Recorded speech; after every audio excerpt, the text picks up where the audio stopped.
मैं भारत के नौजवानों से चंद मिनट गुफ्तगू करना चाहूँगा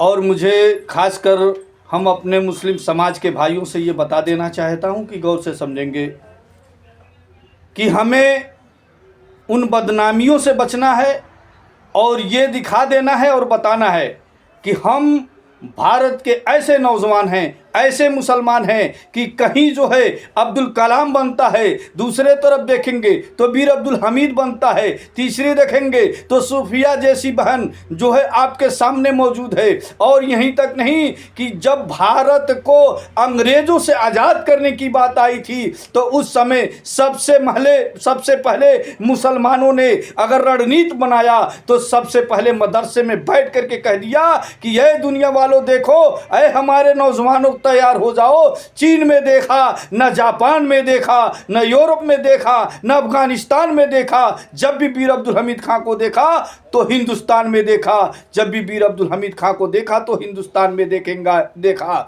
और हम ये बता देना चाहता हूं कि इतिहास के पन्ने को पलटो और देखो कि जब हिंदुस्तान की आज़ादी हुई थी उस समय एक एक बार जो है एक दिन 50-50 उलमाए कराम को फांसी दी गई, फांसी पे लटकना पसंद किया, लेकिन जो है अपने देश की गुलामी में ले जाना पसंद नहीं किया, गर्जे की उन गुलामियों से बचा करके देश को आज़ाद कराया।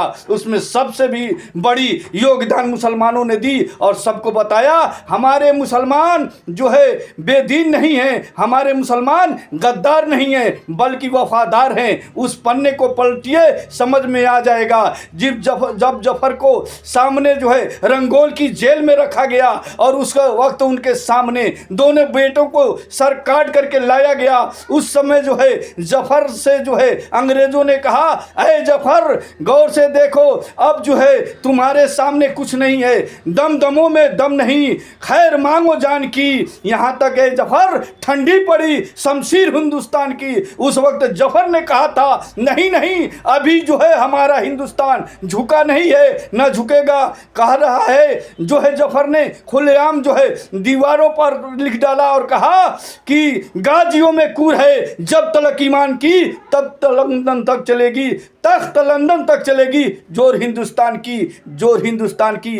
तो हम वैसे मुसलमान हैं, हम हिंदुस्तान के सामने जो है सबको झुकाएंगे, लेकिन हम जो है अपने हिंदुस्तान को गुलामी में ले जाना पसंद नहीं करेंगे। इसके साथ मैं अपनी बाड़ी को विराम देता हूं। आप लोग को बहुत बहुत धन्यवाद।